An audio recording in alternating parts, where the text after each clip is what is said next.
Ciao, sono Emanuele Tenderini, sono un disegnatore di fumetti, un colorista anche, ho studiato a Milano, alla Scuola del Fumetto di Milano, anche se sarei di Venezia, e ormai faccio questa professione da almeno una decina d'anni, ho lavorato per grandi case editrici europee e americane, tra cui anche gli Umanoidi Associati, la Delcourt, le Lombard, e in Italia anche per Bonelli, Sergio Bonelli editore e la Disney.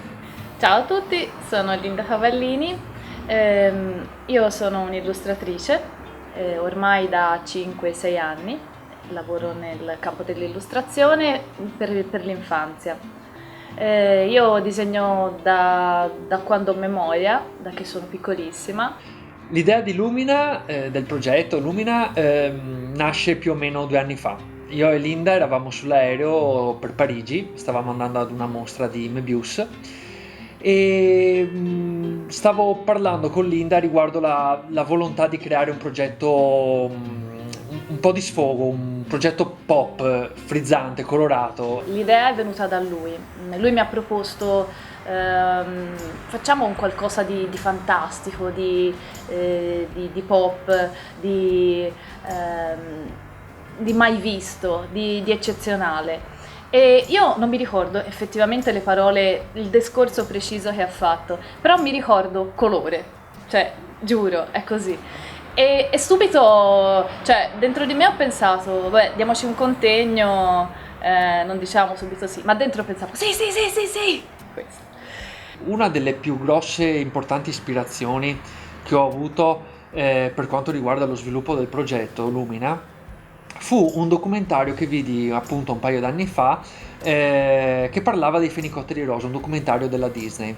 In questo documentario l'equilibrio che si era creato tra forme, immagini, colori, musica, in un flusso narrativo che era talmente fluido, talmente equilibrato, talmente sopraffino da risultare quasi scioccante a livello di qualità rispetto ai documentari che ero abituato a vedere prima, mi aprì completamente la mente rispetto alla possibilità di fare un esempio simile, di fare un prodotto simile anche per quanto riguarda i fumetti. Stavamo effettivamente costruendo un mondo, un background, con atmosfere, con mood proprio, anche con musiche, in realtà ci mandavamo video, tipo senti questo artista coreano, guarda com'è vestito, come si muove, questo era quello che ci dicevamo. Più o meno io e Linda ci suddividiamo il lavoro in questa maniera. Lei realizza i personaggi e io realizzo gli ambienti. In realtà poi mescoliamo anche questi due aspetti. Quando creo un personaggio, cerco sempre prima di immaginarmi ovviamente com'è e, e com'è proprio completamente, nel senso sia esteticamente, ma anche dentro di sé, insomma, come carattere. Quindi io ho bisogno proprio di un periodo in cui lo conosco, però ci faccio amicizia prima di disegnarlo. Anche perché se poi devo raccontare la loro storia, mi piace un po' l'idea di conoscerli come fossero persone vere, insomma, come fossero amici, di cui racconto una storia, che è come se fosse realmente successa. E mi immedesimo in ognuno di loro, in ogni sguardo, in ogni anche sentimento in un certo senso.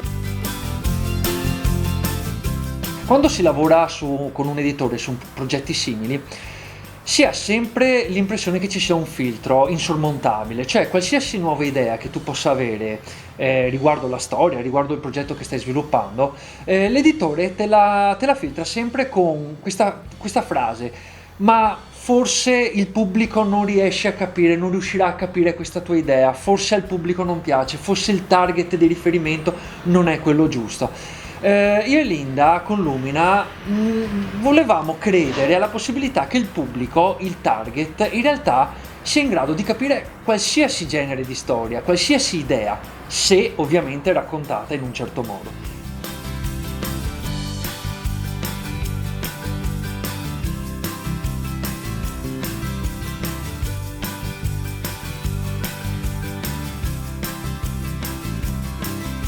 Beh, non ci resta che ringraziare, Grazie. chiedere l'aiuto dei lettori per realizzare questo progetto. Abbiamo un sacco di idee, il mondo di Lumina è vastissimo, l'universo che abbiamo creato è infinito, abbiamo un sacco di storie da raccontarvi, se la mettiamo tutta speriamo davvero che ci darete una mano a realizzare questo progetto. Grazie.